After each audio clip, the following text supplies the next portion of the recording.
పురంధేశ్వర్ గారు మాట్లాడుతూ చంద్రబాబు నాయుడు గారు తల్లిని అన్నారని చెప్పి ఆవిడ అన్నారు. నేను చూశాను ఆ వీడియో. నేను ఒక మహిళగా అడుగుతున్నాను, చంద్రబాబు నాయుడు గారు జగన్ గారిని మీ పుట్టుకే తప్పుడు పుట్టుక అని అన్నారు.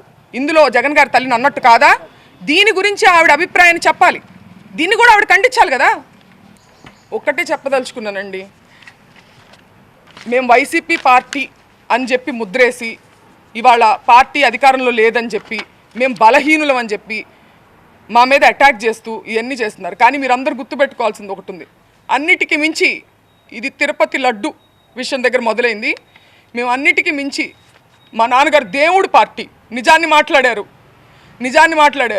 దాన్ని డైవర్ట్ చేసేదానికి ఆయన క్షమాపణ చెప్పినప్పటికీ కూడా ఇటువంటి దాడులు చేసి భయపెట్టి ఆయన దేనికి భయపడరు కాబట్టి ఇంట్లో స్త్రీల మీదకి వెళ్తే ఆయన భయపడతారనే ఒక చీప్ టాక్టిక్ని ప్రదర్శించి ఇవాళ మా ఇంటి మీదకి వచ్చారు. నిజంగా వాళ్ళ తల్లిగారిని అన్నారు అనే కోపం ఉందా, లేకపోతే దాని చాటుగా దాన్ని అడ్డు పెట్టుకొని ఆయన వాగ్దాటితో వాళ్ళు చేసేటువంటి తప్పుల్ని ప్రజల్లోకి తీసుకెళ్తున్నారని ఒక కక్ష సాధింపుగా దాన్ని వంక పెట్టుకొని చేసినట్టుగా అనిపిస్తుందండి. ఎందుకంటే లీగల్ కాన్సిక్వెన్సెస్ ఉంటాయి అంటే నేను ఫేస్ చేయడానికి రెడీగానే ఉన్నారని ఆయన అంటున్నారు. అయినా కానీ 8 గంటల పాటు అండి పోలీస్ బెటాలియన్ ఎంత దూరంలో ఉందని నేను ప్రశ్నిస్తున్నా.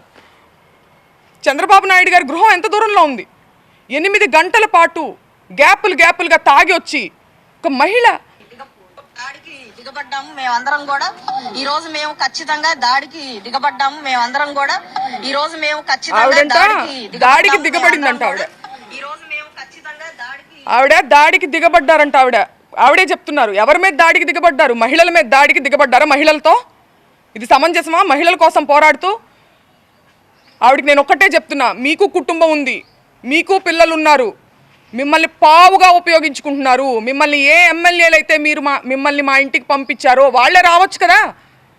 వాళ్ళు రాకుండా మిమ్మల్ని పంపించారంటే మిమ్మల్ని బలి పశువుని చేస్తున్నారు.